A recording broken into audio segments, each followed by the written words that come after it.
WCBI News at 10 starts now.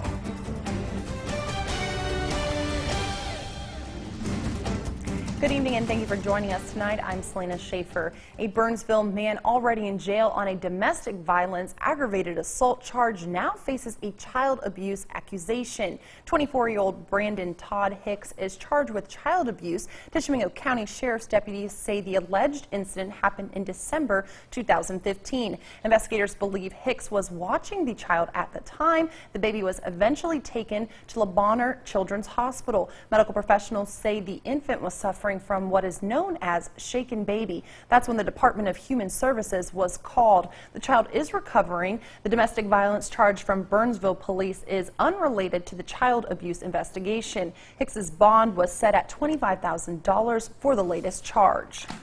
Well, a pair of traffic stops may help slow the flow of meth in Chickasaw County. On Sunday, Doyle Criddle was pulled over on Sunday on County Road 24 in Houston by a narcotics agent with the Chickasaw County Sheriff's Department. A search turned up several grams of methamphetamine. Justin Jernigan was pulled over at Legion Lake on Dulaney Street in Houston. He allegedly had methamphetamine in his possession as well. Both men are charged with possession, and Criddle is charged with intent to sell. A busy day for the New Albany police. Officers hit the streets to arrest people indicted on drug-related charges. WCBI's Allie Martin joined law enforcement officers and has more from the roundup. This roundup of suspects began with a briefing at police headquarters. Then it was time to hit the streets. This is just another our effort to try to keep the drugs out of the community. New Albany Police Chief Chris Robertson and investigators have worked these cases for the past 6 months. A grand jury recently indicted the 20 suspects, ranging in age from their early 20s to their mid-60s. Special Response Team officers Ashley Kidd and Kevin Johnson let me ride along as they made the arrests. Hello, Patricia. Patricia Gilbert and her son Chris were arrested at their New Albany apartment and eventually taken to the Union County Jail. As the suspects are being processed, officers are deciding which address they will hit next. The bonds have already been set, and most of these suspects are repeat offenders. The majority of your offenders here, they've been through this before. It's not their first time, and we've dealt with them before. Like I said, a lot of these type people, they go from place to place, and sometimes it is hard to catch up with them, but we'll get to them eventually. In fact, one suspect wasn't at a trailer park he's known to frequent or at his estranged wife's home. The Union County Sheriff's Office also helped. Deputies were able to track down Amanda Blackguard, who lives outside the city. Robertson says the roundup sends a strong message. Every community that I know nowadays has some type of drug problem, and if we don't actively try to keep check of it and stamp it out where we can, it's just going to be more problems. The U.S. Marshals Service also assisted in the roundup because some suspects live outside of the area. In New Albany, Allie Martin, WCBI News. Now, some of the people arrested today remain in the Union County Jail tonight. The Supreme Court is divided about whether an Alabama death row inmate should get a new sentencing hearing because he did not have a mental health expert on his side when he was tried and sentenced over 30 years ago. Justices refused the rehearing request by Tommy Arthur, who has had a total of 7 execution dates postponed. The court has ruled previously that poor defendants whose mental health might be a factor in the criminal charges they are facing have a right to an expert's evaluation. Arthur is scheduled to be executed by lethal injection on May 25th for the 1982 slaying of Troy Wicker. He also has a civil suit against the state, arguing Alabama is secretive about its execution method. Earlier tonight, the state of Arkansas executed Jack Jones, one of 2 men slated to die tonight by lethal injection. A last-minute appeal to the Supreme Court citing health concerns was denied. Well, the race for Starkville's Ward 5 Board of Aldermen seat is now down to 2. Republican candidate Chase Neal withdrew from the race today. This leaves Democrats Kayla Gibson and Patrick Miller to battle it out in the primaries. Neal was the latest to qualify on February 10th. Current Alderman Scott Maynard is not seeking a re-election. Well, those traveling on Mississippi Highway 373 should expect some upcoming delays starting tomorrow. The highway will be reduced to one lane due to construction. They are resurfacing the asphalt in that area, and drivers are asked to use the main gate to enter the Columbus Air Force Base. Construction is expected to be finished by April 28th. Well, time now to turn it over to weather for our first look with meteorologist Jacob Dickey. Jacob. Hey, we got some sunshine finally today. It's not a bad evening here if you're in Tupelo. If you're heading out, you might want to grab a sweater. We're at 56 degrees right now. Still a little cool, but we don't have that wind. Tonight we'll get down to around 50. It'll be a nice cool night. We'll have mainly clear skies. So that'll help to make things start for what will be a warm week with lots of sunshine. We also do have some strong storms that are coming back. We're going to have a hot and humid weekend. We're going to talk all about that and more coming up later in the show. All right, well, students at West Point High School returned to class today for the first time since the tragic death of their classmate, Jashawn Johnson. Johnson was killed in a car accident late Saturday night. Our Quentin Smith speaks with a school counselor to find out how students are coping with this loss. I haven't been getting too much sleep ever since it happened. It's just been down about it. Students at West Point High School say the hallways felt empty on Monday morning. That's because their senior classmate, Jashawn Johnson, wasn't there to provide the funny jokes that everyone is accustomed to hearing. It been like straight zombie mode. It been real slow and sad. Some people didn't even come to school today because they knew how it was going to be. Sanquillan Russell and Darian Matthews were teammates with Johnson on the school's basketball team. Johnson was someone the two looked up to, both on and off the court. It's been tough. Like I said, me and him been playing basketball all 4 years together. Like, he's like my real brother. Me and him got along well. We always played and all that good stuff. Before all games, he's always listen to slow jam. Like every time for the game, he was listening to slow jam. He used to dance a lot, and he's a real funny, cool dude. Like, you'd be mad at practice or something, he always gonna make you laugh. He always is. The loss is weighing heavy on the minds of everyone at school. The untimely death comes just as students are preparing for state testing. Pastors from the community as well as school counselors were made available for students and faculty members to help them cope with this loss and stay focused during this difficult time. But I know it's going to affect them. I know it's going to affect them, especially those seniors, who are in his class. I know they're going to be distracted. So, we just try to be there for them and provide all the support that we can. Death is just something that young people don't think about as much as older people. It's kind of hard to explain, especially to young people, why something like this would happen. So it's important to listen to them, to find out, what's going through their heads and make sure that they don't have any misconceptions. Johnson was also a father to a young son. The 18-year-old had planned to sign with the military once he graduated from high school. We do get a couple days of sunshine in there, but our first round of storms is going to come through late Wednesday night to Thursday morning. We'll see showers and storms through the night then. Coming up, we'll time that out for you and talk about the threats that we'll experience. Their forecast with meteorologist Jacob Dickey. Not a bad day today. We just had to get those clouds out of there. And once they got through, we still warmed up quite a bit. We can see some of that blue sky peeking in on our Alpha Insurance time lapse out of Columbus here. And that helped us get into the upper 60s and the 70s today. But we're cooling off quite quickly now that we've got the clear skies. That's going to help us cool off tonight quite nicely. Those clouds were because of this system off to our east. It's in South Carolina, taking a vacation there. That's why we kept getting those clouds a little longer today than we expected. Right now, temperatures are in the mid-50s. We're at 56 in Columbus. Starkville is at 54. Winona also at 56. I think these temperatures are going to drop another 5 to 10 degrees or so, and we'll end up around 50 degrees in Columbus, 52 in Amory, Iuka at 50 as well. Maybe see 1 or 2 upper 40s on the board there. Not out of the question, but we're going to have clear skies tonight. Just maybe a few clouds still left over, but they'll be on their way out. Now the clear skies continue tomorrow, and this looks great. We're going to get the mid to lower 80s here. Tupelo will have you at 82 as your high tomorrow. lots of sunshine. Things will feel nice. We'll put an 83 in Louisville as well as in Winona, and West Alabama as well. Going to be nice and warm. It'll be a day where you can finally put those winter jackets away and have the shorts and the t-shirt on and get outside. Now we're going to have the sunshine Tuesday, and we'll stay clear Wednesday during the day as well. But I think about the 10 o'clock newscast Wednesday night, we'll be talking about this line of storms off in Arkansas, and it's going to be coming through our area overnight Wednesday into early Thursday morning. By about 8 p.m. we'll see those storms along the Mississippi River again on Wednesday night. By Thursday morning at about 12:30, I think we'll have this line moving through.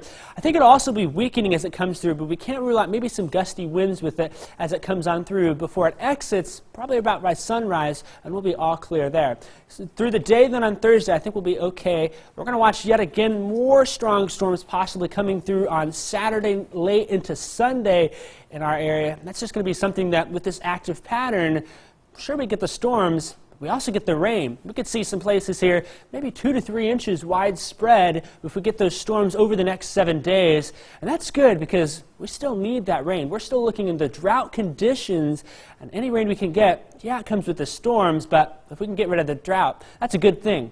After that 7-day forecast, lots of chances for some showers and storms all the way through next week. Again, the biggest chance will be Wednesday night into Thursday morning early, maybe some stronger storms in there. Isolated pop-up storms through Friday and Saturday before our next round comes in on Sunday, and then, hey, we get maybe a little bit of a cool down yet again heading into next week. All right, the Market Street Festival is just around the corner, and that means another edition of Crank It Up. Up for grabs this year is Made Over 2004 Nissan Titan pickup, and Mike Smith from Hamilton has a chance to win it. He registered at B&B Furniture in Aberdeen, and so can you, there or any of our other sponsors. Good luck to all of our qualifiers. Baseball action is heating up on high school diamonds across the area. Tom has hard-hitting highlights later in sports. You're watching WCBI News at 10 with Selena Schaefer. Welcome back. The calendar may say spring, but for many people in our area, it's allergy season. In tonight's Health Talk with Baptist, we figure out just what causes all that sniffling and itching. Hi, I'm Dr. Justin Garner, and I'm part of the otolaryngology team at Baptist Memorial Hospital Golden Triangle. I want to talk to you about spring allergies, and it all begins with exposure. Even if you've inhaled an allergen many times before with no trouble, at some point, for some reason, the body flags it as an invader. During this particular exposure, the immune system studies the allergen and gets ready for the next exposure by developing special cells called antibodies designed to detect the allergen in the future. You're now sensitized to the allergen. Then, the next time your body is exposed to the allergen, your immune system kicks into action. The antibodies recognize it, and your body goes to work fighting off the invader by flooding your body with chemicals such as histamine. This is what produces your allergy symptoms. Keep in mind that the amount of exposure matters. There's a threshold or tipping point for people with allergies. You can handle some exposure, but if it gets to be too much, the immune system is triggered to attack. Some people, most often children, may outgrow an allergy completely. For others, their symptoms get worse as they get older and the immune system gets weaker. But once you have an allergy, it doesn't go away on its own. Join us next time for Health Talk with Baptist, and we'll discuss some of the worst allergen triggers. Mail your topic suggestions to healthtalk@wcbi.com. Health Talk has been brought to you by Baptist Memorial Hospital Golden Triangle. Round 1 of high school baseball playoffs comes to a close. Starkville wasting no time in its Game 3 tonight. Highlights next in sports.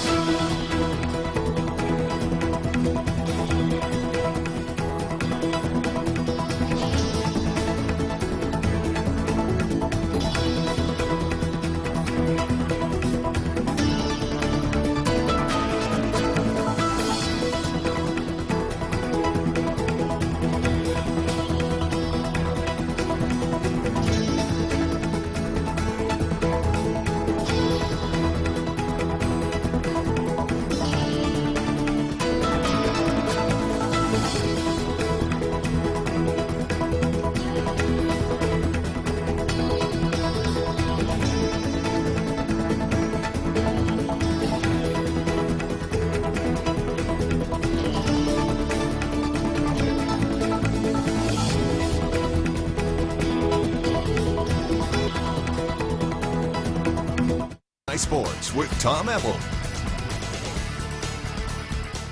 Round one of the Mississippi High School baseball playoffs coming to a close Monday for some teams in our area. The Starkville Yellow Jackets, looking to make it to round two, would need one more win against Murrah, and they did it, well, in a pretty big way. So it's 1-0 on the scoreboard, but it's actually 21-0 after one. The scoreboard couldn't even fit it. Good grief. Here, Jack Perry draws a walk. That's going to load the bases. We're here in the second. Then Carlos Kemp is going to step up and keeps that lead growing. He's going to launch one to left. That brings Carter Bentley home. Jackets showed off with the bats, and they also showed off with the leather in this one. Here, a liner to left. Gets past the third baseman, but there's Demetrius Petty. Great play to get the out. Then on the mound, Austin Campbell. He was throwing the sauce. He'd only have to do it for 3 innings. It's a no-hitter through 3 innings, and the Yellow Jackets advance to the next round versus DeSoto Central. They win 24-0. Here's some more scores from around our area. New Hope advances with their 8-3 win over Lake Comorant. They'll take on Neshoba Central coming up on Friday. Also in 2A, Baldwin dominates Potts Camp 10-0. They win their series as well. Big series coming up Friday against East Webster. That should be a good one. And then in 1A, one of the most entertaining series of our weekend, Myrtle and Hamilton. Myrtle wins the series 2-1 with a 13-8 victory. They'll be taking on TCPS coming up on Friday. It's Animal Night at News Park. Hey, Captain Kangaroo's there. Are you? Mississippi State and Arkansas had their rubber match in Game 3. And Alexis Silkwood got some help here early on. Bevia Robinson, nice snag in the infield. Razorback would take a 1-0 lead on a solo jack, but Silkwood would settle in after that. Here she gets the strikeout. She'd be drafted to the Pro Softball League on Monday. How about that? Good night for her. Bottom first, Kat Moore with a slap towards short. Her speed gets her safe at first, so runners on first and second for Mississippi State for Kaylin Adams. She's going to launch one to left here. She gets a little contact dribbler there. She'd be out at first, but brings home the run, ties it up at 1. Bulldogs, they take the victory. Or here, showing off the leather, or I should say the lack of leather. The bare hand throw at the plate is out. Bulldogs win their 3rd straight SEC series, taking down Arkansas 4-3. Women's soccer returning to EMCC for the first time since 2009. The school has chosen Leon Powell to revive the program. Powell comes to EMCC with 9 years of coaching experience. His most recent stint leading Lamar School in Meridian to back-to-back MAIS Girls Soccer State Championships.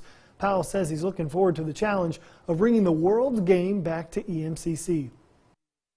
My goal is going into this year is just to build a brand, build a foundation, make it something that we will stand by, for the time I'm here.